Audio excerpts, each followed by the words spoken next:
The morning fog still clung to Crestwood High like a silent warning as students shuffled into the building. Inside, the halls buzzed with the same old hierarchy: the loud, the quiet, the feared, and the ignored. But today something felt different, though no one knew why.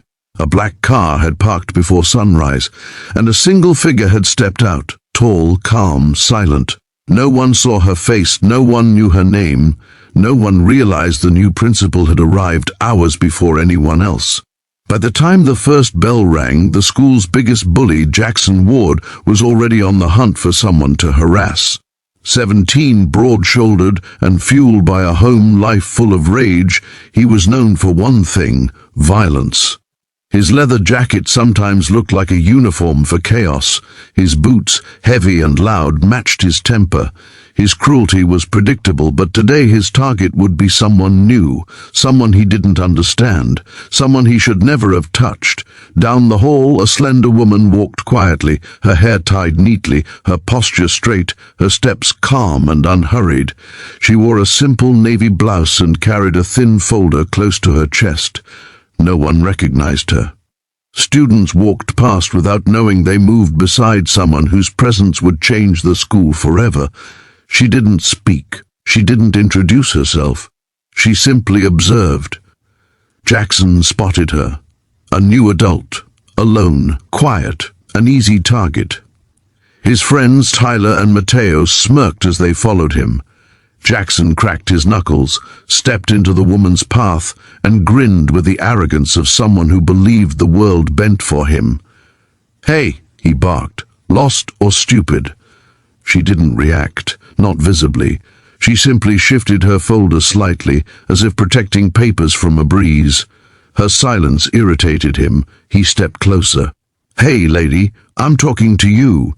The hallway's noise dulled as a few students glanced over, sensing tension rising like heat through concrete.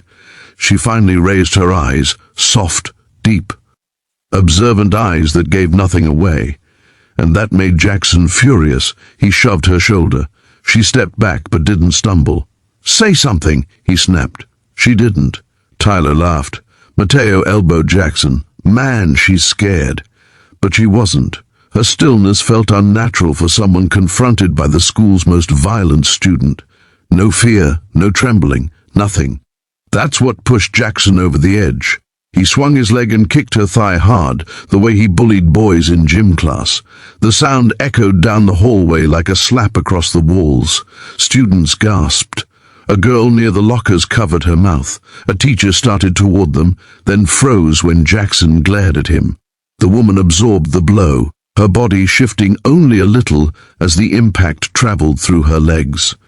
For a moment, the hallway froze in disbelief, not because Jackson had kicked someone, but because the woman didn't collapse, didn't flinch, didn't panic. Instead, she slowly inhaled, then she spoke, her voice soft but powerful enough to slice through the quiet. "Are you finished?" Jackson blinked. "What?" She tilted her head slightly. "Are you finished?" No trembling, no raised tone, no fear. Jackson's anger swelled. "Who do you think?" He stepped forward again, but this time she moved. Not fast, not aggressive, just precise. She stepped aside with effortless grace, placed one gentle hand on his arm, and guided his momentum toward the lockers. He slammed against them, not hard, but enough to shock him with the sudden shift. "What the—" Student stared, frozen, as she spoke again, her tone calm and unwavering. "Violence is a choice you've made for years," she said. "But today, those choices end," Tyler whispered. Is she like a martial artist or something?" Mateo muttered. "Who is she?" The woman reached into her folder and pulled out a slim, embossed ID card. She held it up so the hallway could see. Dr. Elise Ryland, Principal. Crestwood High. Silence fell so heavy it felt like the building exhaled. Jackson's face drained of color. Tyler stepped back. Mateo swallowed hard. A new principal. The quiet woman he kicked. The woman who hadn't reacted, not because she was weak, but because she was in control. Dr. Elise Ryland lowered the card. "Jackson Ward," she said plainly. "We will be talking again soon." Not in anger, in understanding.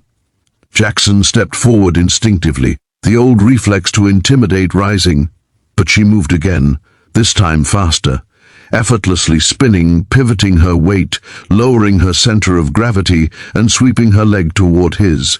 She didn't hit him, but the air split with the power of the motion. Her kick stopped millimeters from his knee, close enough he felt the wind, close enough he imagined the pain, close enough he understood that she could have shattered him in one motion. The hallway collectively gasped. Dr. Ryland stood upright again, smoothing her blouse like she had only brushed dust from it. "You kicked me," she said gently, "but I won't kick you back. That's the difference between someone who destroys and someone who rebuilds." Teachers rushed over now. Students whispered. Phones recorded. The moment spread like wildfire through the school.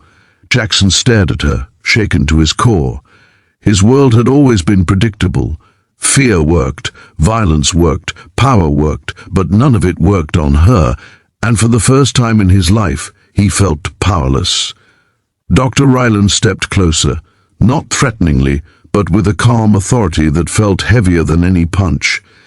"You hurt people because you've been hurt," she said, "but hurting others ends now." He swallowed, unable to speak. She turned to the students, her voice steady. "This school is changing. Today." Then she walked calmly toward her office as students parted, jaws dropped, minds racing.